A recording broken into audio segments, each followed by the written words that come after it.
Sans nouvelles de Gurb, d'Eduardo Mendoza, aux éditions Point. C'est l'histoire de deux extraterrestres qui partent en mission, donc le lieu de mission, la Terre, et le sujet d'étude, les hommes. Et en fait, rapidement, le chef de mission délègue à Gurb, qui au bout de 20 heures disparaît. Donc notre héros va devoir prendre en charge la mission et surtout retrouver Gurb. Donc le voilà parti à la découverte de Barcelone et à la découverte du fameux sujet d'étude, les hommes. Pour venir sur Terre, ils prennent la forme des humains pour pouvoir passer inaperçus.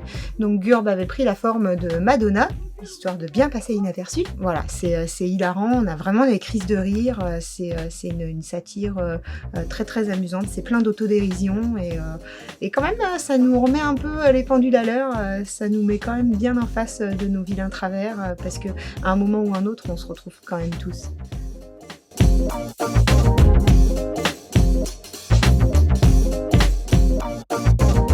Edmond de Léonard Cheminot chez Rue de Sèvres. C'est l'adaptation en bande dessinée de la pièce d'Alexis Michalik, du même nom, Edmond. Et Edmond, c'est tout simplement Edmond Rostand, l'auteur de Cyrano de Bergerac.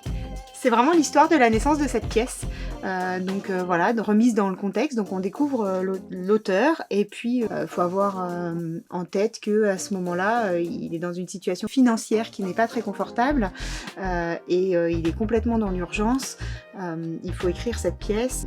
Tout le monde le décourage un peu parce qu'on ne peut pas écrire une pièce en 3 semaines. Le contre-argument, c'est Tartuffe qui a été écrit en 8 jours.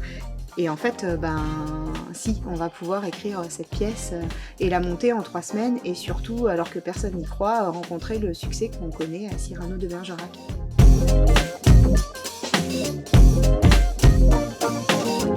La montagne de livres de Rocio Bonilla aux éditions du Père Fouettard. L'histoire d'un petit garçon qui voudrait toucher le ciel et en fait c'est pas si simple mais il veut voyager, il sait pas comment voyager et un jour on lui offre un livre et il tombe dans la lecture. Et en fait, il va petit à petit s'envoler vers le ciel, commencer à dévorer des livres et des livres et des livres. Moi, ce que j'aime dans ce livre, c'est l'histoire qui est pleine de poésie, pleine de tendresse et les illustrations qui sont magnifiques et voilà, qui nous font voyager, qui sont superbes.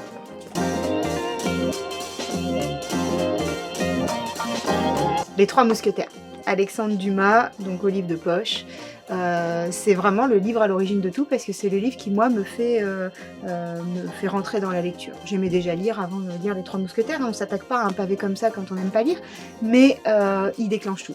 Les Trois Mousquetaires, c'est un roman d'aventure, c'est un roman de cap et d'épée, c'est un roman historique, il va dans plein de catégories, c'est du très classique, on est à la cour de Louis XIII et on suit les aventures que tout le monde connaît, le jeune d'Artagnan, un jeune gascon qui arrive de sa province à Paris pour devenir mousquetaire. C'est la découverte de l'amitié, de l'entraide, du partage, c'est un pour tous et tous pour un, évidemment. À la fois, on fait une plongée dans l'histoire, on découvre ou redécouvre des choses, et tout en étant complètement dans l'aventure, emmené, on suit d'Artagnan, ses histoires de cœur avec Constance, et donc c'est aussi un roman d'amour, il coche toutes les cases, et voilà. Moi je trouve qu'il faut absolument avoir lu Les Trois Mousquetaires d'Alexandre Dumas.